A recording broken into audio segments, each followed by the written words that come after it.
We focus on history, culture, religion, art, social, and philosophy of Nusantara. Here, in the presence of Nusantara, we were made to be forgotten about the goodness of ourselves. Because negativity seems to be more interesting for us. Now, I'm Sutoyo Raharto and friends, assist you, to remind you, to awaken you that we still can find the gems of Nusantara. They are the great sights of Nusantara.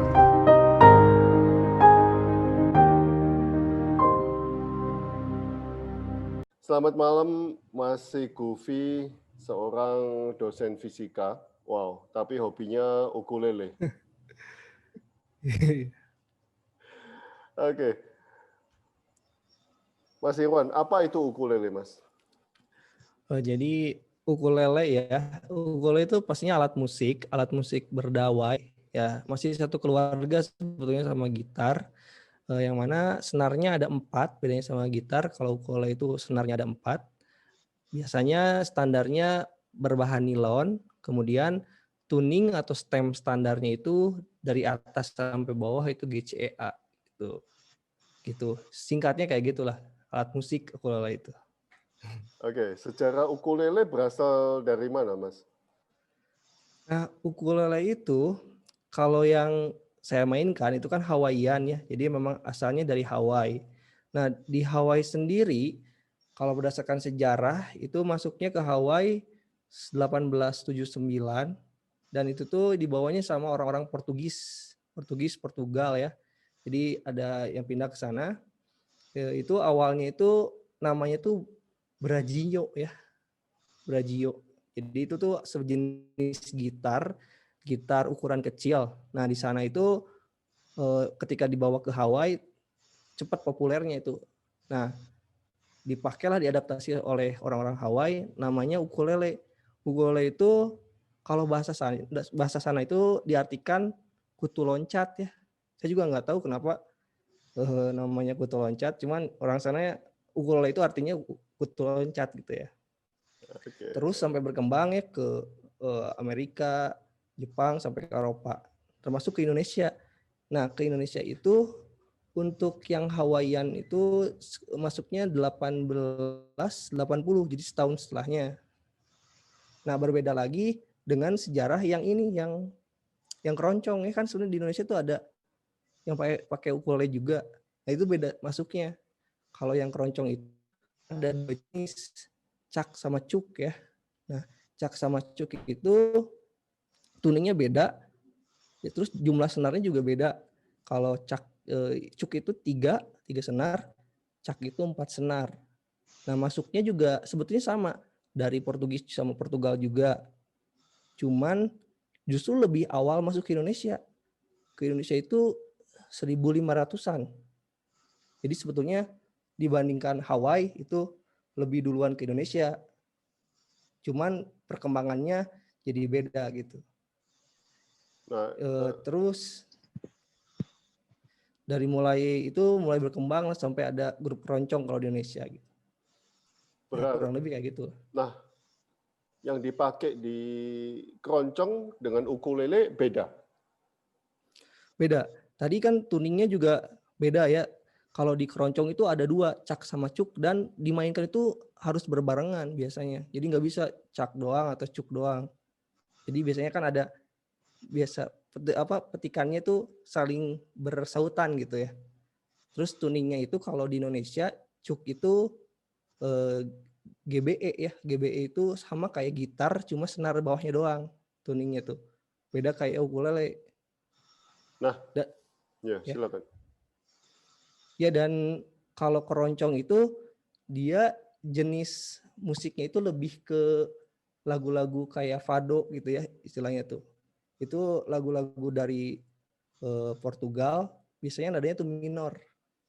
Makanya kayak ada adaptasinya lah kayak lagu-lagu Ayam Dian Lape kayak gitu ya. Itu lagu-lagu minor. Beda sama Hawaii. Kalau Hawaii lebih mayor gitu, lebih ceria sih nadanya tuh. Makanya ketika 1880 masuk ke Indonesia yang Hawaii itu beda warna musiknya tuh gitu. Oke, oke. Apakah ada ukuran standar untuk ukulele? Yang paling besar ukuran berapa, yang paling kecil ukuran berapa, Mas? Sebetulnya standarnya itu dibagi 4 ukuran ya. Itu panjang dari berdasarkan panjang scale ya. Jadi ada panjang scale, ada panjang keseluruhan. Kalau panjang scale itu, ini saya ada ukuran nih. Nah kalau panjang scale itu dari sini ya, dari nut ke saddle ini panjang scale. Kalau keseluruhan dari sini sampai sini. Nah dibedakannya itu dari berdasarkan panjang scale-nya. Yang paling kecil itu standarnya dari mulai soprano. Nah, itu soprano itu panjang scale-nya sekitar 13 inch. Ya, 13 inci atau sekitar 33 cm. Kemudian yang lebih besar dari soprano itu ada concerto itu scale-nya 15 inci atau sekitar 38 cm.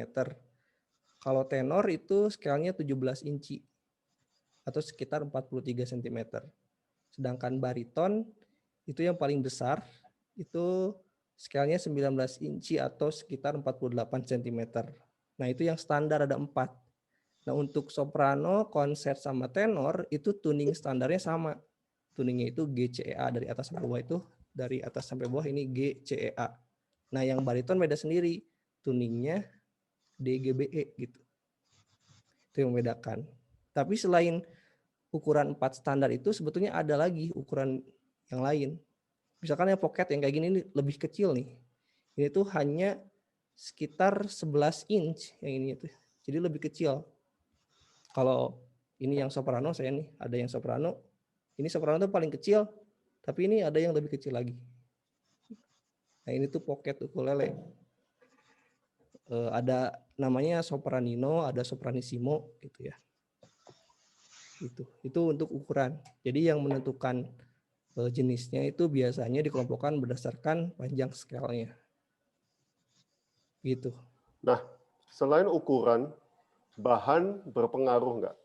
Kan tadi Mas Irwan pernah bikin di Mas Harno tuh ukulele.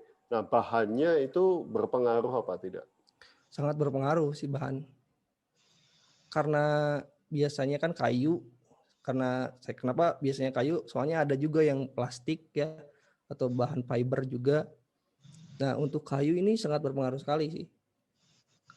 Umumnya ada 2 jenis, ada kayu yang solid, ada yang laminate ya. Kalau yang solid itu dia benar-benar jadi kayu dipotong gitu ya, ditipisin, itu solid wood gitu. Kalau laminate itu kayu olahan. Biasanya kan ada triplek, duplek gitu ya yang diolah lah gitu, berlapis-lapis itu namanya laminate. Nah, biasanya tiap jenis kayu itu berbeda-beda. Terutama untuk yang solid, tiap karakter kayu itu pasti beda-beda karakter suaranya yang dihasilkan. Sebetulnya banyak sekali yang mempengaruhi karakter suara ukulele. Selain jenis kayu, terus siapa yang membuat juga itu sangat berpengaruh sih. Ketebalan kayunya gitu. Terus bracing di dalam kan, di dalam ini tuh, dalam body gitar atau ukulele itu dalamnya kan ada kayak tulang-tulang gitu. Nah itu juga berpengaruh sih. Oke. Nah, selama ini yang Mas Irwan gunakan itu bikinan mana, Mas? Macem-macem sih. Tapi kalau untuk yang buatan Indonesia, saya pernah coba buatan Bandung ya. Itu ada Mahardika, buatan Kang Andi, ya, teman saya juga. Kemudian tadi Mas Harnos ya di Sragen, mau saya. Solo atau Sragen ya? Iya, Mas Harnos saya pernah. Terus dari Pasuruan punyanya Mas Apik. Terus saya pernah coba juga yang ini buatan Solo. Umah kayu kalau saya, umah kayu. Terus pelam juga saya pernah nyoba gitu. Tapi kalau misalkan yang pabrikan ya, pabrik udah banyak banget sih saya coba, dari mulai yang ya yang 60.000 pernah saya sampai yang ya, jutaan juga pernah lah gitu. Range Coba. harganya 60.000 sampai berapa juta? Kalau dilihat ya yang di toko-toko online, apalagi di luar itu bisa sampai puluhan juta sih, bahkan sampai ratusan juta. Gitu range-nya. Jadi memang lebar banget sih range-nya. Tapi kalau untuk pemula sebetulnya di range 500.000 juga udah cukup lah, udah lumayan gitu, udah baik gitu intonasi udah proper lah buat dimainkan. Beda sama gitar. Kalau gitar 500.000 tuh ya masih ya gitulah, masih kurang gitu. Tapi kalau ukulele 500.000 tuh udah cukup menurut saya. Nah, Mas Irwan pernah nyoba yang dari Hawaii nggak? Belum pernah. Tapi kalau merek Hawaii pernah. Jadi sebetulnya merek-merek Hawaii itu manufakturnya kadang di luar gitu. Kayak Lanika itu sebetulnya merek Hawaii, cuman manufakturnya makan di Indonesia gitu. Jadi Indonesia, China. Tapi kalau yang asli Hawaii memang mahal banget sih. Gitu. Dan emang susah juga dicarinya. Mesti ke sana gitu. Kan asalnya sana. Betul. Oke. Yang Portugis pernah punya? Belum pernah sih. Itu juga sejarahnya saja, saya cuma baca aja sebetulnya. Oke, Mas Irwan, dari sekian banyak pembuat ukulele di Indonesia yang dari Bandung sampai ke Jawa Timur dan sebagainya, bisa menyamai standar internasional nggak, Mas? Oh, bisa banget sih. Bisa banget. Apalagi kayu di Indonesia itu bagus-bagus. Ya. Jadi memang bisa banget sih. Justru banyak banget brand-brand luar yang manufakturnya di Indonesia. Misalkan kayak Pono itu merek Hawaii, tapi manufakturnya di Bandung. Mungkin Bapak pernah dengar gitar Genta dari Bandung ya. Nah itu tuh Pono tuh di situ manufakturnya dulu. Oke. Bahkan sampai sekarang. Saya taunya piano bikinan Indonesia, bikinan Surabaya sini. Iya. Ya, perusahaan Mahalo Jepang. juga, Mahalo kan mungkin pernah dengar ya ukulele merek Mahalo. Itu juga manufakturnya di Surabaya. Jadi memang banyak brand-brand luar yang dibuat di sini gitu di Indonesia. Mungkin karena kayunya kita the best mungkin. Iya. Ya kalau Mas Herno ngomong gitu melimpah. Betul. kalau Mas Herno ngomong bahannya the best in the world. Iya. Tapi malah kita di sini malah kita bikin buat kayu bakar katanya. Betul. Oke.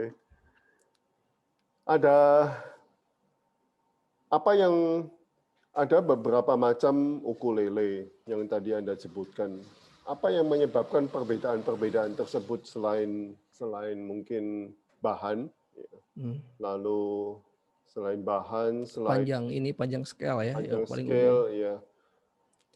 Biasanya apalagi? Ada juga jenis-jenis yang berdasarkan bentuknya mungkin ya kan, ada yang standar gitu bentuknya, yang tradisional, terus ada juga yang pineapple ya, pineapple yang bentuk nanas ya, gitu. Terus ada juga yang dikombinasikan dengan alat musik yang lain kayak misalkan banjo ya, ada banjo lele. Nah itu tuh banjo lele itu dia bentuknya banjo, cuman scale sama tuningnya ukulele gitu. Ada juga sigar gitu ya, atau ada yang box gitu kayak pakai kaleng, resonator, masih banyak sih sebetulnya. Wow. Nah, bagaimana Anda terjun ke dunia ukulele ini, Mas Irwan? Kebetulan aja sih sebetulnya ya. Karena dulu sebetulnya saya belajar pertama gitar, memang suka sama gitar. Cuman kayaknya sekitar tahun 2015-an saya lihat ada yang main ukulele di YouTube gitu. Waktu itu lagu apa ya, lagu Norah Jones kalau salah. Wah ini keren gitu. Kemudian waktu itu juga toko-toko online udah mulai ini ya, udah mulai banyak lah gitu kayak e-commerce gitu. Jadi lumayan gampang dicarinya. Kalau zaman dulu sebelum itu mungkin agak susah nyari ukulele, apalagi di daerah kayak saya di Garut. Ya paling gitar-gitar kecil yang dipakai pengamen gitu. Jadi kurang proper lah. Jadi nggak kayak yang saya lihat di YouTube itu. Kok gitu beda. Nah, ketika dapatlah di e-commerce itu, saya beli. Waktu itu saya beli 150.000 kalau nggak salah ya. Wah, asik juga ternyata belajar di situ. Saya belajar sendiri sih kalau ukulele, belajar di YouTube kebanyakan. Dari situ saya cari-cari, ternyata ada komunitasnya. Di awal itu saya ada komunitasnya.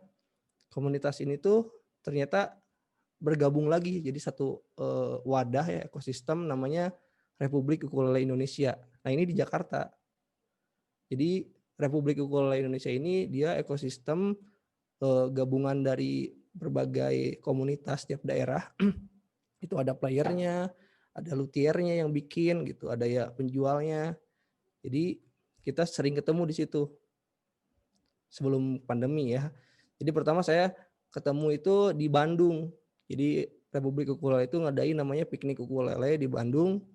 Saya ketemu di situ, ikutan, terus banyak deh terkoneksi sama teman-teman ukulele, Ada ukulelis gitu berapa ya. ratus member untuk Republik Ukulele Indonesia ini? Kalau data yang lengkapnya saya kurang begitu jelas ya, soalnya saya juga bukan pengurus di sananya. Cuman hampir tiap daerah ada gitu. Misalkan di Garut ada, di Bandung ada ukulele Bandung, di Jakarta ada ukulele Jakarta, ada ukulele Bali. Ukesub juga di Jakarta, di Surabaya itu lumayan sudah lama.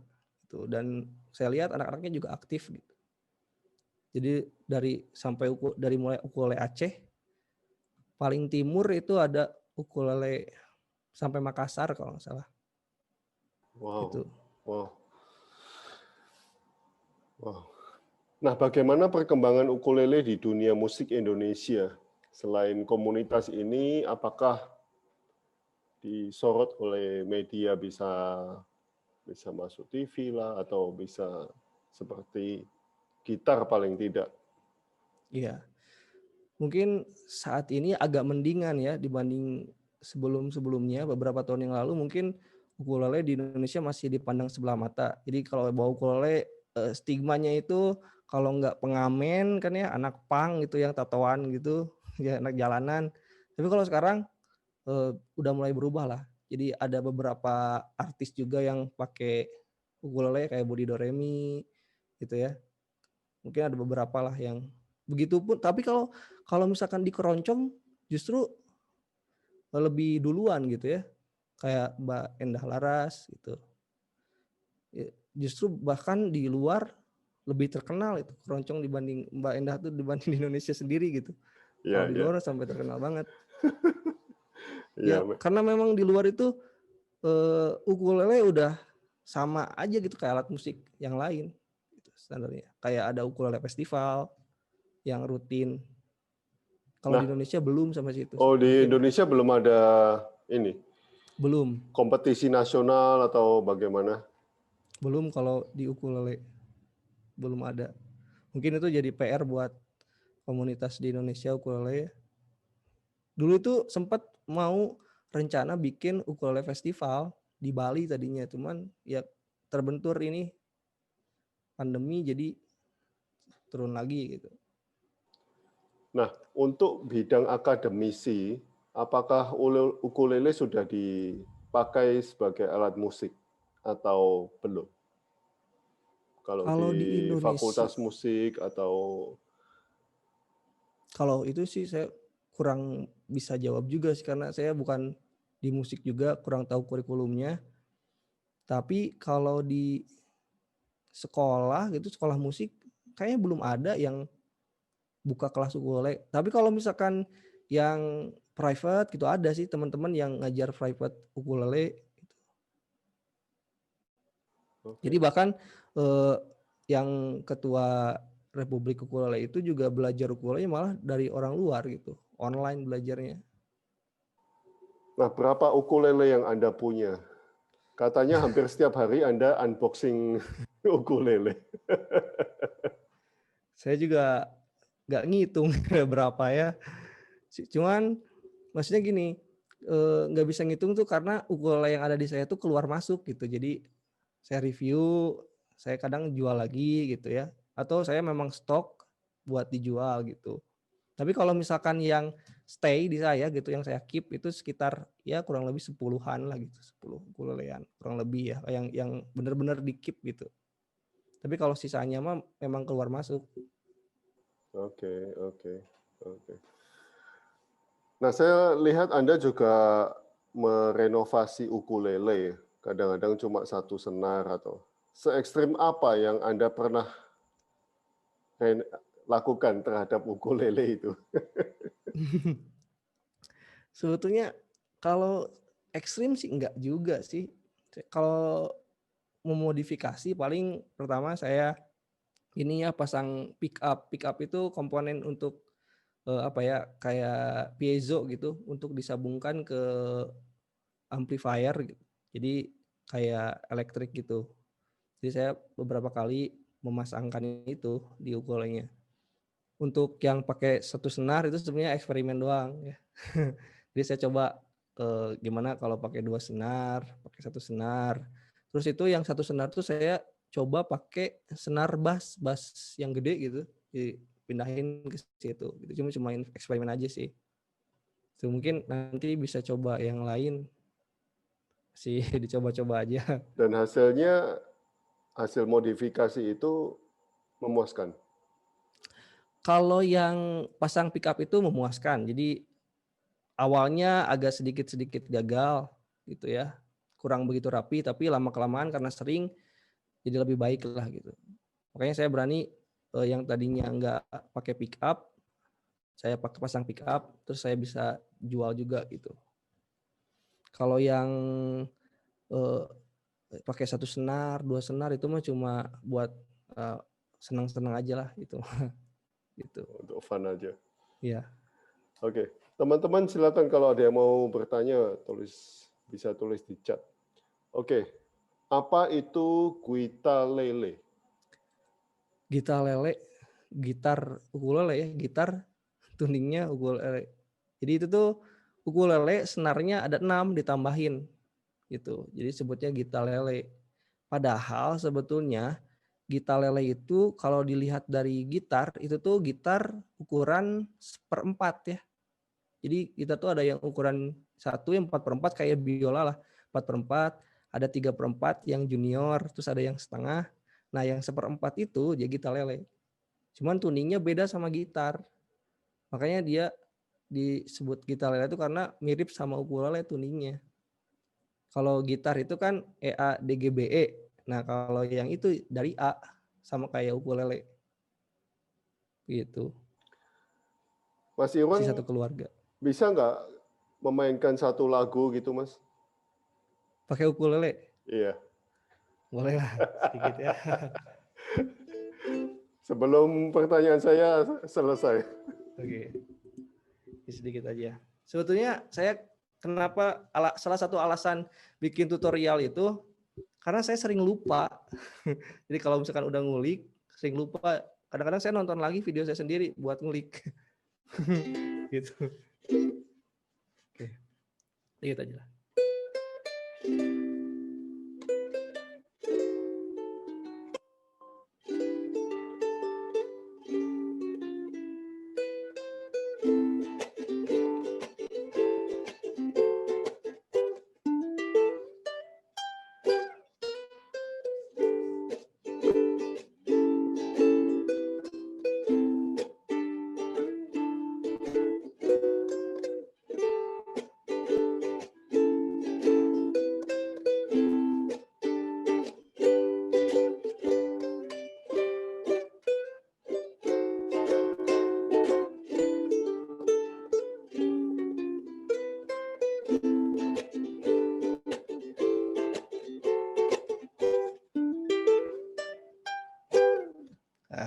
Gitu Wow, aja dikit wow. lah. Itu Wow. mungkin Mr. Lee tahu lagu itu. sehingga kejamanan sebetulnya. Bu Kusmawati mestinya juga tahu itu. Oke, pertanyaannya saya, ukulele untuk Anda bagaikan apa, Mas Irwan? Silakan, setiap hari Anda nggak bisa lepas dari ukulele rasanya. Silakan. Ya, ukulele itu menurut saya teman sih, teman yang bisa bernyawa ketika saya mainkan dengan sepenuh hati sih, gitu. Jadi sebelum saya punya istri, ya teman dekat saya ya cuma ukulele, gitu. Jadi ya yang namanya teman bisa jadi pelipur lara lah gitu. Dan yang saya senang dari ukulele itu emang bawaannya fun gitu ya, dan simpel gitu. Baik itu cara memainkannya, terus dibawa-bawa juga simpel gitu. Itu sih buat saya ukulele. Wow. Dan dengan ukulele juga saya bisa kenal dan ketemu banyak orang sih yang keren-keren. Termasuk Bapak Ibu di sini nih. Maaf tadi sempat tidak menyimak dan kebetulan minim pengetahuan tentang bermusik. Izin bertanya, jika di gitar ada kunci nada yang didapat dengan menekan dengan jari, apakah di ukulele juga menggunakan kunci yang sama? Sepertinya keren juga belajar ukulele. Silakan. Iya. Ya ini betul sering sekali ditanyakan, terutama yang udah tahu gitar terus main ukulele. Jadi ini nih, kalau di gitar itu kan ini mirip chord atau kunci ya, chord G, D ya. Nah di ukulele ini bukan bukan D tapi G ya, G. Kenapa G? Ini karena tadi stemannya beda tuningnya. Kalau di gitar bawahnya itu kan E ya, kalau ini A. Jadi karena beda tuning itu menyebabkan si penamaannya jadi berubah. Jadi yang sebetulnya bentuknya mirip-mirip dengan gitar, cuman jadi ada transpose nada gitu. Ya. Jadi tinggal menyesuaikan itu sih. Kalau misalkan sudah tahu atau bisa gitar, akor-akor gitar, tinggal menyesuaikan saja. Jadi kalau ini jadi G, ini kan kalau ini di gitar C ya, kok ini jadi F. Itu tinggal belajar transpose aja sih sebetulnya. Karena perbedaan tuning itu yang menyebabkan nadanya jadi berubah. Nada dari bentuk akornya berubah gitu. Begitu. Kalau misalkan pengen bentuk chord atau gitar bentuk kuncinya sama dengan gitar, itu bisa gunakan ukulele jenis bariton karena tuningnya DGBE kan beda sendiri. Tuning bariton itu sama dengan tuning gitar. Jadi bisa pakai itu. Solusi buat pemain gitar yang nggak mau transpose chord gitu. Pakai bariton. Jelas, Mas Rizky? Yeah. Jelas. Oke. Bisa pesan ukulelenya sama Mas Irwan. Mas Irwan, ukulele yang pertama masih disimpan, Mas? Masih disimpan. Dan untuk Anda yang the best yang mana, Mas? Selama ini unboxing banyak, mungkin ratusan ukulele yang cocok dengan jiwa Anda.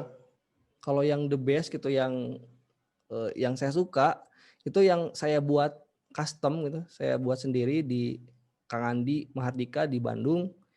Itu yang super soprano, itu saya bikin dia bodinya sopran tapi si neck-nya concert gitu, si scale-nya. Jadi itu namanya super soprano atau super sopran